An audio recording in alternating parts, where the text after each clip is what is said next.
Good afternoon, everybody. I'm attorney L. Chris Stewart, managing partner of Stewart Trial Attorneys, here with my co-counsel Matt Wetherington of the Wetherington firm, and attorneys from our firm, along with one of the victims of the Sheraton Legionnaires outbreak, Germany Greer.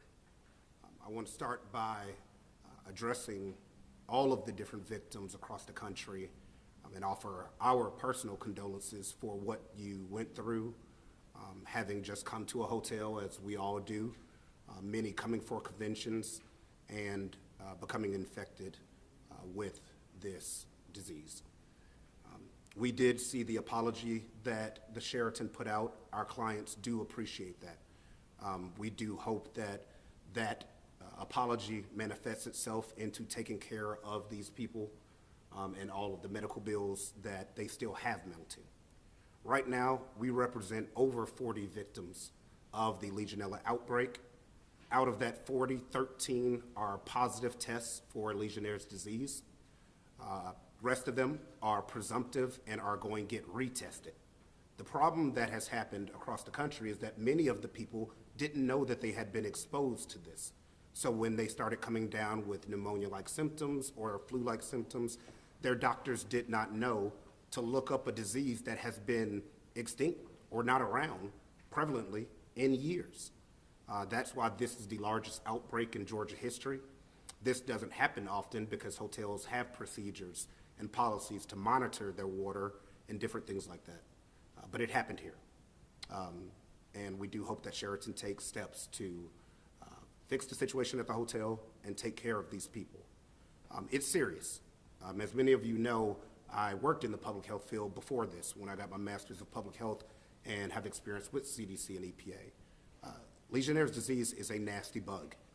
It is something that once it gets in your lungs, once it gets in your system, causes all types of problems. We have clients who are still coughing and still sick to this day. I just got off the phone with a family in Chicago. His wife has been hospitalized since July 5th.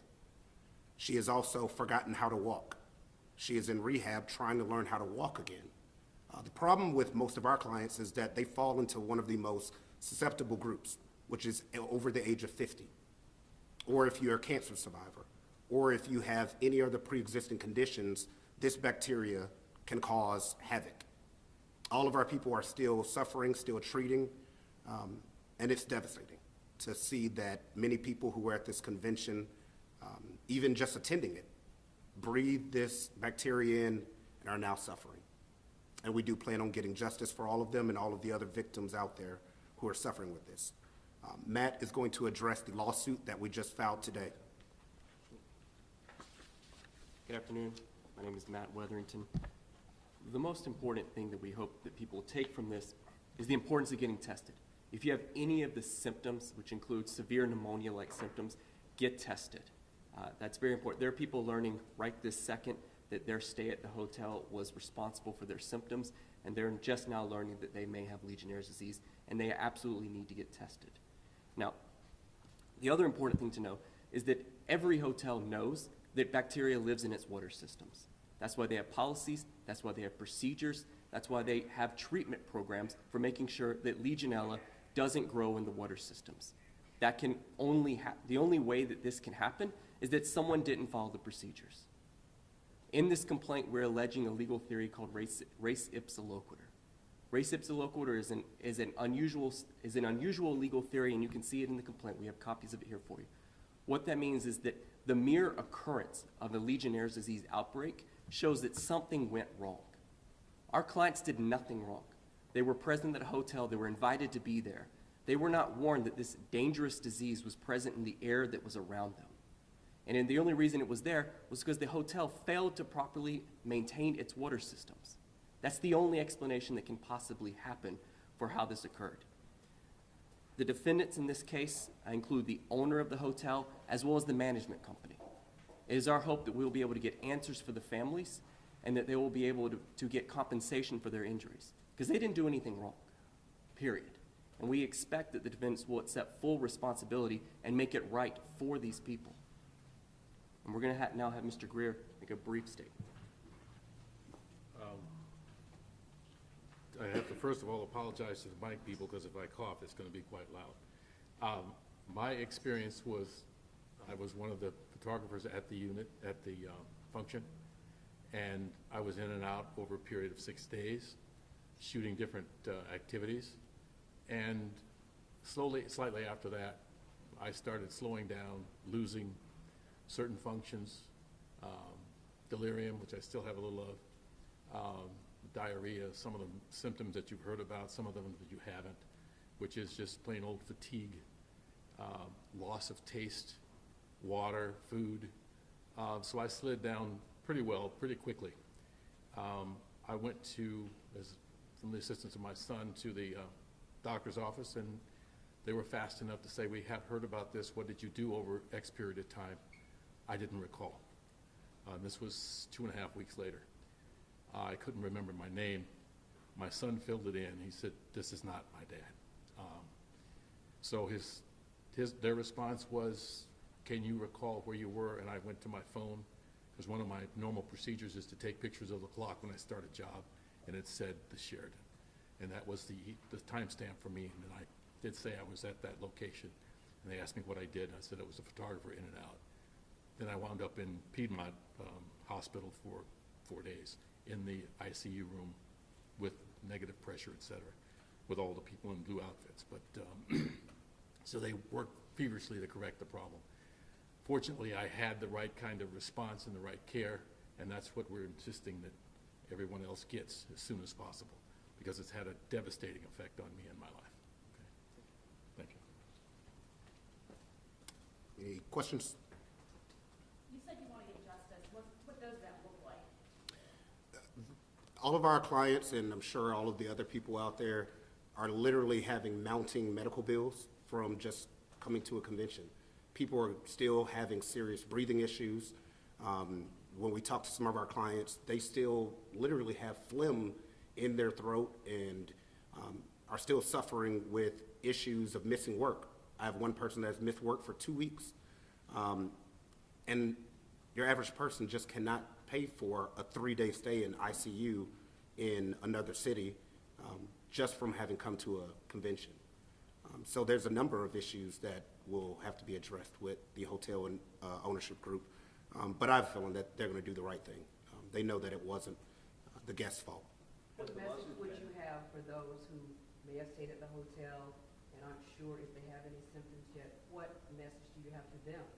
Get tested. I mean, there's no scenario where someone who has these symptoms should not get tested, period. Any hospital is able to do the testing. Most urgent care clinics are able to do the testing. Minute clinics are not able to do the testing. You can also get testing through your internist. So talk to a doctor quickly. And this lawsuit has been filed? This has been filed in Gwinnett County and accepted. And Mr. Greer, if I could ask you, in the lawsuit it says that you've lost the enjoyment of life. If you could expound on that a little bit about just, you touched briefly that you were in the ICU for 4 days, but could you just describe a little bit more in detail? I mean, that's a, Yeah, roughly from the, and do you mind stepping up to the mic? from my notes, from the 10th of July till the 28th of July, I didn't know I couldn't count to 20. All right, I mean, to summarize it for you. Driving, functioning, eating. I'm just getting up, and I'm quite a bit slower now than I was driving. I can drive. I'm now still on house arrest for 6 more weeks, basically. This has had to be approved by the doctors. I still have my little band in case anything happens. So if you're looking at that side of it, that's one thing. The things I had to do is something completely different. I travel worldwide. Okay, I was asked to do this by the people in LA because I lived here to help them cover it. So that's the type of work that I do. Things that I'm missing, I made a list for the doctor when I was coming out of ICU, and he said, make this list of what things you have to do this year. And he said, write 2019 on the top, and I did. He crossed it out, and he put 2020 on there. Okay, so that's the, I'm not sure if that answers your question, but it's very, very I good. have a couple of quick questions, one larger question. Maybe it's in here the dates of Mr. Greer when you were at the Sheraton? Yeah. That's in Yeah. the lawsuit. It's in here, and Yeah, it's it's in here. on, 2.5 is the count that's on page 4, but it's June 27th, 28th, 29th, 30th, skip the 31st, and then July 1st. And why, it's to address that, why it's so clear that this happened in a time frame, we have a huge number of people who stayed between the 26th and the 2nd, just in that time period, and they're all sick. The quick question, the larger question, the other, why was it filed in Gwinnett County? Do you live in Mississippi? That's a legal decision. There are rules of jurisdiction in Georgia, and you have to file where one of the defendants resides, and one of the defendants resides in Gwinnett County. Okay. The larger question, so far, my understanding, and following this closely, there has not been any 100% confirmation that the Legionnaires is in the Sheraton unless you have some information. And exactly where are people, where's the source? Was it the fountain, was it the AC, or is that yet to be confirmed? I understand there's Yeah. a common link, but it hasn't been, and I've been in constant contact with investigators, so it's not 100% confirmed as of yet that it is the Sheraton. We have not seen the testing results that they've been doing independently, which is why we did file the lawsuit, so that we can get independent people, experts in there to do testing and figure it out. We did see that Sheraton mentioned that they're doing cleaning and remediating and trying to fix some things with the water system, which is normally a pretty clear picture of what's going on. But we want our independent people in there. But let's just think about it. Over 40 people, probably we've talked to a few hundred, all got sick within a 4-day time period at the exact same place, breathing the exact same air, drinking the exact same water, being in the same enclosed environment. Something's wrong. But you don't know exactly where. We won't know the testing results until they give it to y'all. The Sheraton needs to disclose that, though. And you're That's- expecting that to come? Oh, yeah. In the coming Absolutely. days, do you expect that likely to be confirmed with the testing results? That's a decision they need to make, but they need to do it as soon as possible. Mr. Stewart, I'm curious your take. We're about 2 weeks away from DragonCon coming to the city, and the hotel is still remain closed. Yes. They're talking about potentially reopening on Wednesday, but that would depend on the results of the test that you were just referring to.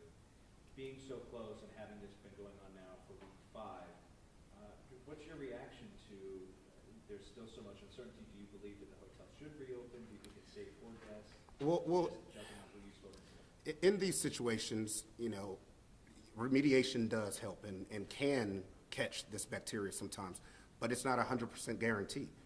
We just don't know what the testing is or what the results are right now. Look, I love this state to death.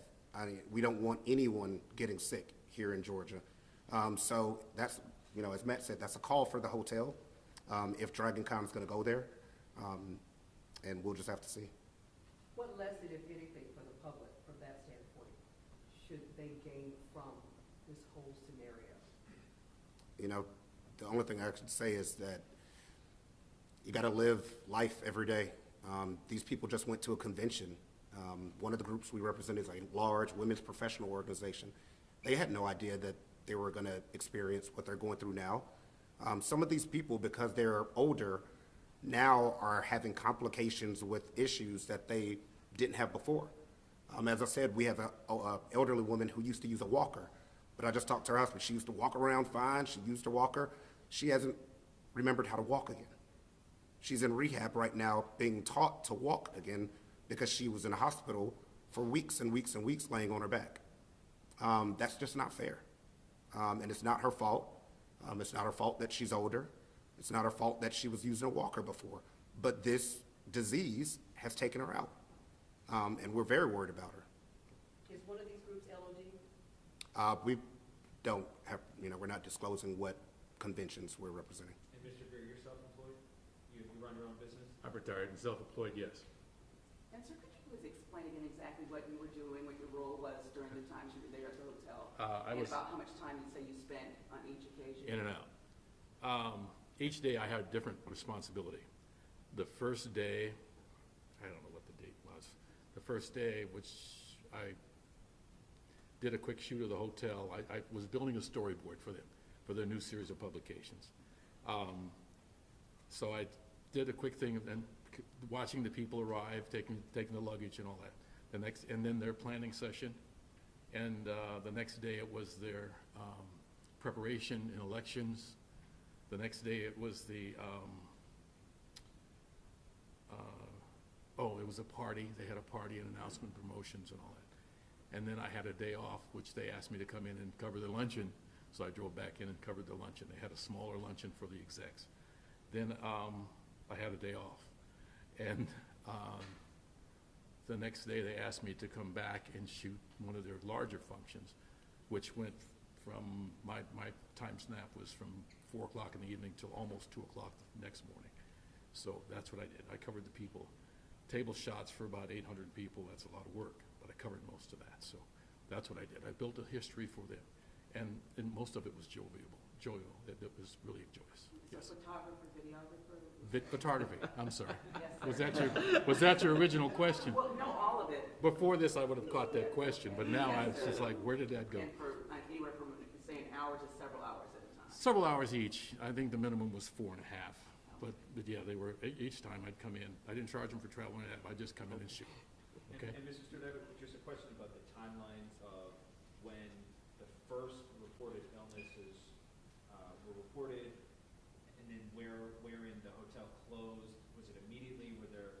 Are you alleging that the hotel remained open even despite some of the red flags that you had already been aware of, and other guests could have been exposed that way? That's what we're looking into. When did they find out that they had a problem? We don't exactly know yet. We got phone calls and reports from people who called and said when they were evacuated, they weren't even told why. So they're being evacuated. They don't know they were exposed to this. They don't know to go get tested. They were just moved to another hotel. So we don't know what the time frame is yet of when did they know. Yeah, to that point, when we reported this on that Monday, I think it was July 16th, we asked the state when they got the first report of something wrong. And they said it was an unknown disease report the Wednesday before. But unknown disease isn't a reportable disease. Legionnaires is. Does that make any sense to you? That was on a Wednesday prior. So the important thing to note on that is that Legionnaires' disease is not necessarily the reportable event. It's dangerous and toxic levels of Legionella bacteria, which can cause a whole host of different problems. Like Legionnaires' disease is just one of many problems that can come from exposure to Legionella. I mean, it can range from severe pneumonia to extremely high fevers. Like there are a range of problems that can come from exposure to Legionella, and the presence of dangerous levels of Legionella should have been reported as soon as possible. So that's what's reported. Correct. Okay. Sir, Greer, yes. Mr. Greer, I'm sorry. Can you just tell me how bad the symptoms were for you? The ones that I remember. Yes. Pretty bad. The water tastes like oil. I lost my taste for food. I do all my own cooking. 4th of July, I couldn't do anything. The food was horrible. I complained to people that were having a rib cook-off, and I couldn't taste it. Tell them how much weight you lost. Oh, that was nice. I can get back, as you can tell, I can get back some of my old clothes. I lost 15.5 pounds in 3 days, okay, which was really strange. Lost my appetite, the delirium, the time clocks, the counting, my name, you know, everything. Everything just went. The television selector is in the bathroom. How did that happen? That kind of thing. So nothing added up. Off task, which was really a problem because I'm strictly anal, but off task. And that was the biggest problem for me. And then not knowing what day and night. So it was rather severe. And then he mentioned walking. Well, my left leg's still not working properly. I just called about that. So it's a function issue, and it goes right through your system. It affects everything. The worst part was it slipped into blood sepsis, which for those of you who know what that is, that's extreme. I didn't even know that until the day before I left the hospital. And so that was cutting it awful close. If I didn't get care immediately, the right kind of care, and that's what this is about, quickly, I wouldn't have made it. Thank you. Can you tell us by chance how old you are, and do you have any health issues that might have complicated your contracting Legionnaires? Just Well, I can tell you how old I am. Yeah, I got that in my name straightened out the other day. 67, yes. And were there any pre-existing health issues that might have complicated you contracting Legionnaires? None that we're aware of. Not that I know of. Thank y'all.